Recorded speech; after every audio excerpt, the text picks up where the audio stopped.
Albanian Startups Diaspora Roadshow, turi promovues i startupeve shqiptare në Zvicër dhe në Gjermani, u përmbyll me sukses në Berlin, pas ndalesave në Züri dhe Düsseldorf. 3 aktivitetet mblodhën aktor të rëndësishëm të ekosistemit të inovacionit, përfaqësues të biznesit, ekspert, mentor, investitor dhe profesionist të diasporës shqiptare, të cilët u njohën me zhvillimet më të fundit të ekosistemit shqiptar të startupeve dhe me projektet konkrete të sipërmarrjeve inovative shqiptare. Diaspora shqiptare është një dimension që ndihmon rritjen ekonomike jo vetëm të vendeve ku ajo operon ose banon, por edhe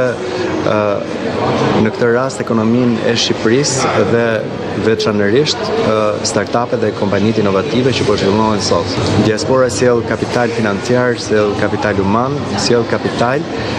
të një niveli që ne në Shqipëri nuk e kemi. Përmes këtij roadshow u krijuan lidhje shumë të rëndësishme, të cilat mund të përkthehen në investime, partneritete dhe bashkëpunime mes ekosistemit shqiptar të inovacionit dhe sipërmarrjes dhe komunitetit të biznesit dhe profesionistëve të diasporës. Albanian Startups Diaspora Roadshow, i organizuar nga Startup Albania dhe EU for Innovation, synon të forcojë urat e bashkëpunimit nëpërmjet ekosistemit shqiptar të inovacionit dhe diasporës shqiptare, duke forcuar rolin e kësaj të fundit si një faktor kyç për zhvillimin ekonomik, promovimin e talenteve shqiptare dhe ndërkombëtarizimin e startupeve shqiptare në Europë dhe më gjerë.